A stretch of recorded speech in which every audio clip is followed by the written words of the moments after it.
Shanann, Bella, Celeste, if you're out there, just come back. A Frederick man is pleading for the safe return of his pregnant wife and 2 daughters who vanished earlier. Just 48 hours later, the world would discover the horrifying truth. The man begging for his family's return was the one who took their lives. Frederick, Colorado, a small, peaceful town where the sun sets behind rolling hills and life moves at a gentle pace. The kind of place where tragedy feels like something that happens somewhere else. But in the summer of 2018, this quiet suburb would become the epicenter of one of the most disturbing crimes in modern American memory. At the end of Saratoga Trail stood the Watts family home, a 2-story house with gray shutters, a white garage door, and toys scattered neatly on the front lawn. Inside lived Chris and Shanann Watts, a couple who seemed to have everything. A loving marriage, 2 beautiful daughters, and a baby boy on the way. Shanann was radiant, full of energy, positivity, and determination. She worked in health and wellness, often sharing her life on social media with infectious enthusiasm. Her videos painted the portrait of a woman deeply in love with her husband and proud of her family.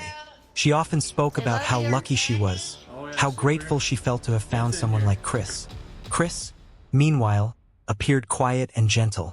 He was a technician for an oil company, reliable and soft-spoken. To neighbors, he was the ideal family man, the kind who smiled politely and kept to himself. In every video Shanann posted, he was there, calm, smiling, supportive. Their daughters, Bella and Celeste, filled the house with laughter. They were the kind of children who made everything brighter. The pool opens in 2 weeks, too. Bella with her shy sweetness, and Cece, the fearless one, always giggling and running into her father's arms. Together, they looked like the embodiment of a happy, young American family, the kind you'd see in a picture frame at a department store. But behind that perfect image, something unseen was quietly unraveling. The warmth was fading. The smiles that once felt real were becoming rehearsed. And while no one knew it yet, the beautiful home on Saratoga Trail would soon become a place of unspeakable horror. A reminder that sometimes evil doesn't look like a monster. Sometimes it looks like a husband. The summer of 2018 should have been one of the happiest times of Shanann's life. She was 15 weeks pregnant with their 3rd child, a baby boy she and Chris had already named Nico. Her videos glowed with excitement. She'd tell friends how ready she was for this next chapter and how much she loved her growing family. But behind closed doors, the atmosphere in the Watts household had changed. Chris had grown distant, not angry or loud, just absent. The same man who used to rush home to his daughters now seemed distracted, quiet, and detached. He stopped initiating conversations, avoided affection, and no longer responded to Shanann's messages the way he used to. At first, Shanann thought it was stress, maybe work pressure or exhaustion. She tried harder, planning little getaways, sending heartfelt texts, and posting loving photos online, hoping to rekindle what was slipping away. But something inside her sensed it. The warmth was gone. During a trip to North Carolina that July, Shanann stayed with family while Chris arrived later. Relatives noticed it immediately. The distance between them, the way Chris avoided eye contact, his unnatural quietness. Even their daughters felt it. Bella, the older of the 2, once told her mother softly, "Daddy's different." Shanann confided in close friends that she felt something was wrong. Terribly wrong. She worried Chris might be seeing someone else. Her messages, later recovered, showed her confusion and heartbreak. She still loved him deeply, but she no longer recognized the man she had married. When Shanann returned to Colorado for a business trip in August, she carried a sense of dread she couldn't shake. She told friends she planned to confront Chris about the distance between them once she got home. Her friends urged her to stay positive, to believe it was just a rough patch. But Shanann knew. Something in her husband's eyes had changed. On the evening of August 12, 2018, Shanann boarded a late flight from Arizona back home. Her friend Nicole Atkinson dropped her off around 2 a.m. They hugged goodbye, unaware it would be the last time anyone would see Shanann alive. The next morning, Shanann missed a doctor's appointment and didn't respond to texts or calls. For Shanann, who was always punctual and communicative, that was unheard of. Nicole's worry grew into panic. By noon, she called the police and drove to Watts' home. Chris met her at the door, calm, almost too calm. He claimed Shanann had taken the kids to a friend's house, but her car, purse, and phone were still inside. The officer who responded began looking around the home, body camera rolling. Everything was in its place. Nothing broken, nothing messy, but the air felt wrong, like a house that had been frozen mid-breath. Chris kept talking, almost rehearsed, explaining details no one had asked about. His voice stayed steady, even as his wife and children were missing, and as the camera lingered on his expression, there was no trace of fear, only control. Outside, neighbors whispered that something wasn't right. One of them showed the officer's security footage from a nearby camera. Chris backing his truck into the garage at 5 a.m., loading something heavy in the dark. The officer turned to Chris, who stood just behind him. For the first time, his calm demeanor faltered. At that moment, the suspicion began, and with it, the slow unmasking of the man the world thought they knew. By the afternoon of August 13, 2018, the Watts' quiet neighborhood had become a small swarm of flashing lights and whispered suspicion. Officers combed through the home while Chris stood in the driveway, arms folded, face expressionless. Inside, police noted the eerie normalcy of everything. Shanann's suitcase lay open at the base of the stairs, her phone still on the couch. Her wedding ring sat on the nightstand. A small, chilling detail that didn't fit any of Chris's explanations. Detectives quickly began piecing together the inconsistencies. Shanann couldn't have just gone to a friend's house. Her car was still in the garage. Her shoes were by the door. Nothing about her disappearance added up. That evening, Chris agreed to a television interview. Standing on his porch, he begged for his family's safe return. Eyes dry, voice steady. I just want them back. I just want them to come back. And if they're not safe right now, that's what's tearing me apart. Because if they are safe, they're coming back. But if they're not, this has got to stop. Like, somebody has to come forward. Shanann, Bella, Celeste, if you're out there, just come back. 2 days later, detectives brought Chris in for questioning. They began gently, small talk, empathy, comfort to gain his trust. Chris answered everything politely, calmly, almost too calmly, but when asked to take a polygraph test, he agreed without hesitation. The examiner, seasoned and skilled, told him plainly before starting, "If you did anything to your family, now is the time to be honest." Chris smiled faintly. "I didn't hurt them," he said. The test began. His breathing changed. His pulse spiked. His answers, short, mechanical, betrayed a quiet storm beneath the surface. When it ended, the examiner returned with the results. "Chris, you failed the polygraph." You did not pass the polygraph test. Okay. Okay. So now we need to talk about what actually happened. And I feel like you're probably ready to do that. So can you start from the beginning and tell us what happened? Everything that I've told you, I did not lie on this polygraph. I don't know how much I could tell you right now. Like, I did not. It's not even an option right now because you did not pass the polygraph. So this is where the rubber meets the road, Chris. Like, don't let this continue any longer, please.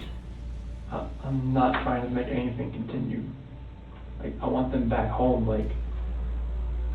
But you know they're not coming back home. You know that. I don't know in the back of my head. I hope they come back home. But you know they're not. I hope they come back home. Mm-hmm. The words hung heavy in the room. For the first time, Chris's composure cracked. He buried his face in his hands. His voice trembled. Detectives leaned in. They offered him an out, a sliver of justification. They told him they knew something terrible had happened, that maybe Shanann had hurt the children and he had reacted in a moment of rage. It was the opening he needed. She hurt them, Chris whispered. And then, I did the same to her. The lie gave way to a partial truth, and from that partial truth, the full horror soon followed. Investigators found Shanann's body buried in a shallow grave near a remote oil site where Chris worked.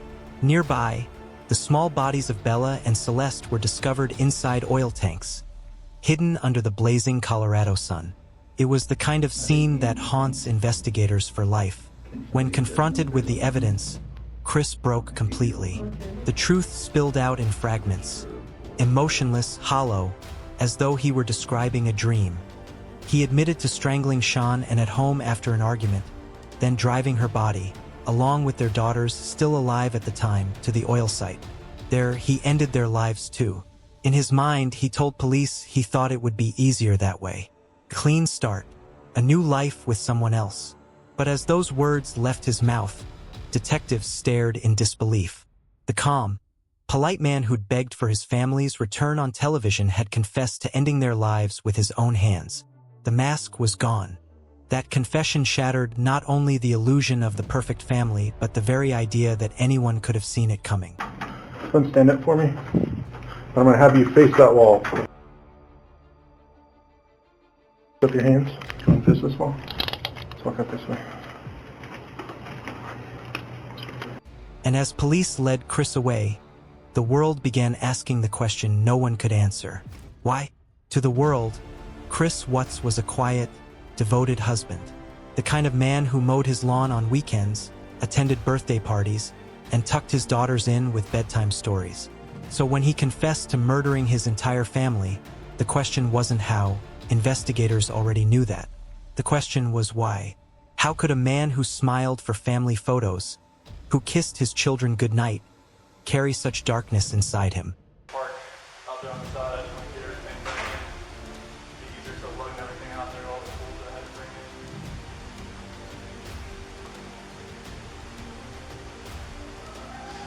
And if he's loading his stuff, why isn't he walking back and forth? But I can't see what he's doing in the back of the truck because he pulled into the garage. And he knows my cameras. Hey, he's acting so suspicious. He's normally, you can ask them, he's normally quiet, real subdued. Told you 3 times what he brought with him. Why is he telling you exactly what he brought with him instead of saying, oh, they didn't see anybody out here, you didn't see anybody doing anything? So worried about you knowing what he's carrying out. That's all I'm saying. In those videos, you can see her joy and his silence. Chris often appeared distant, stiff, like a man standing in the shadow of his own life. While Shanann lived passionately and shared every moment, Chris withdrew further into himself, hiding behind politeness and a soft-spoken charm that fooled everyone.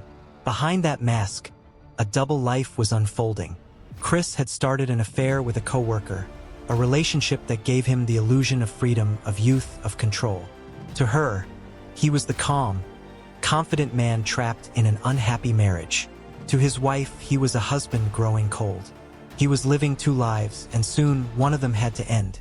Experts later described Chris's behavior as narcissistic detachment, a chilling mix of emotional emptiness and a need for control. He didn't lash out in anger, he erased. When reality became inconvenient, he simply removed it. To him, the crime wasn't driven by passion. It was driven by the fantasy of starting over. He wanted to erase the old life completely, to step into a version of himself that existed only in his mind. And yet, what made the world shudder most wasn't the act itself. It was his calmness afterward. When Chris appeared on television pleading for his family's return, he already knew where their bodies were. When he hugged Shanann's friends, he had already buried her. When he smiled into the cameras, it wasn't grief. It was control. That haunting calmness became one of the most chilling elements of the entire case. A glimpse into a type of evil that doesn't rage, doesn't scream, doesn't even blink. Psychologists have debated his motives endlessly. Was it the affair? Was it financial stress? Was it years of quiet resentment? But beneath all those theories lies one truth. Chris Watts wanted a new beginning, and instead of walking away, he destroyed everything that loved him most.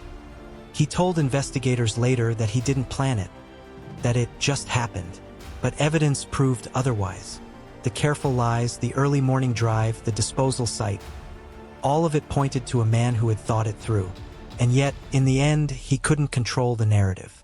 His lies unraveled as quickly as they began. The world looked at his face and saw not a monster, but something far more terrifying, an ordinary man. Because the mystery of Chris Watts isn't just about murder. It's about how someone so normal, so invisible, could carry such darkness inside. Undetected, unimagined, until it was too late. In November 2018, 3 months after the murders, Chris Watts stood before a Colorado courtroom. He wore an orange prison uniform. His face, pale, emotionless, reflected a man who had nothing left to hide. As the judge read the charges, 5 counts of first-degree murder, including those of his unborn son, the courtroom sat in stunned silence. Shanann's family wept quietly in the front row, holding each other's hands. When asked if he had anything to say, Chris barely whispered, "I'm sorry," but for many it was far too late. There was no trial, no drawn-out defense. Chris accepted a plea deal to avoid the death penalty, and in doing so received 5 life sentences without the possibility of parole. In the months that followed, the world mourned Sean and Bella, Celeste, and baby Nico. Vigils filled with candles and children's drawings lit up the small town of Frederick, a community forever changed. Friends spoke of Shanann's warmth, her relentless optimism, her love for her family. She had believed in sharing happiness, in inspiring others through her struggles, in showing the beauty of ordinary life. And that's what made her story so tragic, because the life she proudly shared online was real. The love was real. The hope was real. Only one person in that picture wasn't. The Watts house still stands in Colorado, a haunting monument to what once was. Neighbors say they still can't drive past it without feeling the weight of what happened there. And in the years since, the case has become more than a story of murder. It's become a study in deception, of how social media can show a perfect life while hiding unbearable pain, of how darkness can live quietly in the most ordinary places. Shanann's family continues to honor her memory and her children's lives through love, not vengeance. They remind the world that behind every headline is a heartbeat, behind every photo, a story, and behind every smile, sometimes, an unspoken plea for help. Chris Watts destroyed his family to start over, but what he erased will echo forever. In memory of Sean and Bella, Celeste, and Nico Watts, may their light never fade.